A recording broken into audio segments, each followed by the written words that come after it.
Hello, everyone, and happy Resurrection Day, happy Sunday, happy Sabbath.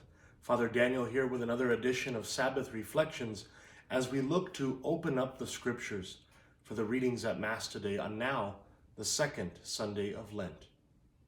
It's good to be with you today.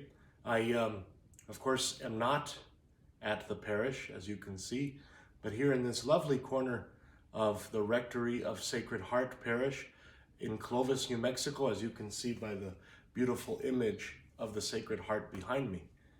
And on this Sunday, friends, our Lord in many ways asks us to recognize the glories of his heart, which contain for us a will, a vision, a horizon that's so much bigger than sometimes we allow or we envision or we imagine. I remember early on, I was in my priesthood, I was accompanying a dear friend of mine who is now a permanent deacon. And shortly before his ordination, I thought to myself, what am I going to get him? What will be the gift that will kind of, be able to accompany him? I wanted to get him something meaningful. And so I decided to make him something. I made a watermark and framed it of a picture of the cross in the same church that we would serve in together, at least for my time there. And on it, I wrote these words. I told him, I said, remember the why. When the days get hard, remember why God called you. Remember why you answered. Remember why you do what you do. See, friends, for us as human beings, as we well know, when we're lacking a sense of fulfillment, it can be a real crisis because then we don't feel as if we know why we're doing it.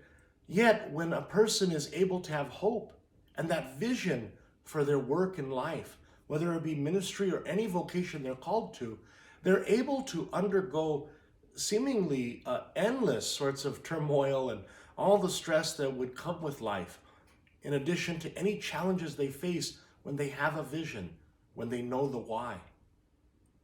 Friends, in today's gospel, our Lord, of course, in a very familiar story, takes James, John, and St. Peter up Mount Tabor so they can experience what we now call the Transfiguration. A moment where Jesus shows them, as it were, kind of a sneak peek, more than just the miracles, but they get to see with their own eyes, witness with their ears, and that booming voice of the Father coming from that cloud of unknowing, seeing our Lord, this man they left everything for, right in the middle as both Moses and Elijah, representing the prophets and the law, showing our Lord to be the fulfillment of everything the Hebrew people have been promised up until now, the Messiah. And in it, friends, we have to ask ourselves, if this is really God's glory he's showing them, then why on earth are we hearing this story during Lent? Most of the time, I think we mistakenly define this season as only about suffering or the somber moments. And so what does it have to do with God's glory? I mean, isn't that a later chapter? Aren't we on this one yet, still in the desert? But what you have to remember, friends, is that when it comes to our Lord, no matter what he puts us through, no matter what he went through himself, he never entered into that barren and desperate place of the desert without having his eyes on the mountain. That is to say, without having his heart set on that love for the Father. Why do you think he was able, in his humanity to so easily, perfect though it was, to resist temptation, to fast, to pray the way he did so fervently? It's because he never ever took his eyes off the eyes of the Father. His love for his Father was so great that all the temptations that the evil one could offer him mean nothing in the sight of that.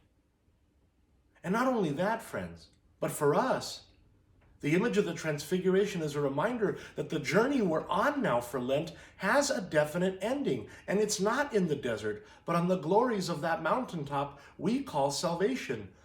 One on a mountain of Calvary, and of course the resurrection, which takes us to the heights beyond any place we humans could hope to climb, to heaven itself and to the very footstool of God, where we belong to look him face to face, where we are called to, where we are destined for, when we live in his love and in his truth. You see, friends, we should never go through the desert of Lent without keeping our eyes on the mountain, because in the end, what our Christian life in general about, more than just Lent, in all of the practices and penances, with all the prayers and petitions, we are not meant just to get by. We don't do these things as Catholics just to be like the equivalent of good citizens who pay our taxes and be good boys and good girls. How boring would our faith be if that's all it were about? But thank God it's not. Thank God it's not.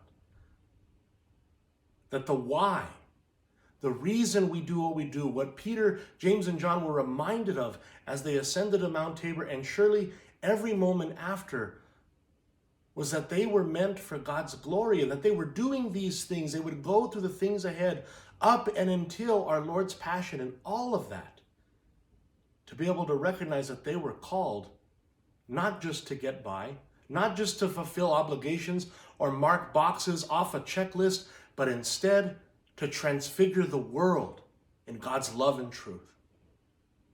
Friends, we are given this reading today as a reminder of what we are called to be and why we do Lent or any of it to begin with.